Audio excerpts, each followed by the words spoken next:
Effort is moving forward that would give the Indiana Attorney General power to intervene with a county prosecutor's decision. The state's editor Mike Young says he filed that bill to address what he calls social justice prosecutors. WRTV investigates Kenney is digging into what the legislation would do and not do.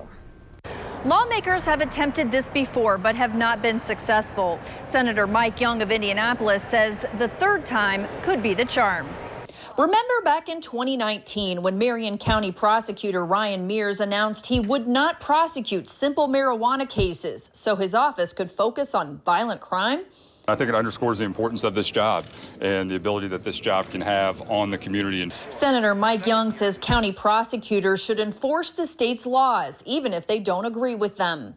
It's not for them to decide which laws they should enforce or not enforce.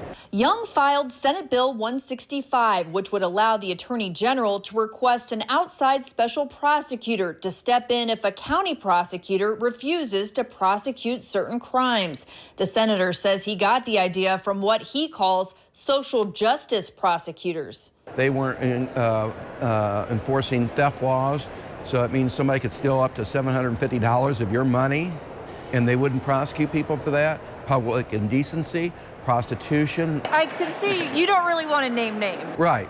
It's because it's not about names. It's about people who don't do their job. Young also pointed to this list of prosecutors across the country who say if Roe v. Wade gets overturned, they will not criminally prosecute violators. Ryan Mears is on the list. They've, in essence, have become legislatures, determining what laws are valid and which ones aren't.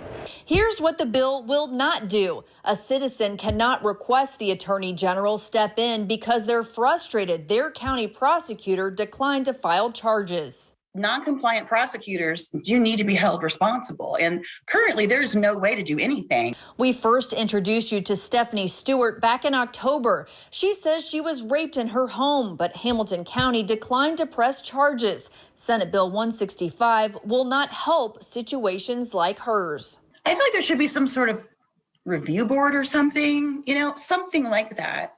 And because I just don't think it's fair when there was, I have bruises all over my body. How was that not force?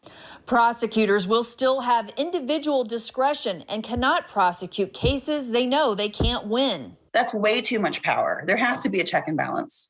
Attorney General Todd Rokita's office supports the bill, saying if a prosecutor feels that a law is outdated, that prosecutor has the ability to bring that concern or idea to the General Assembly, just as any Hoosier can do.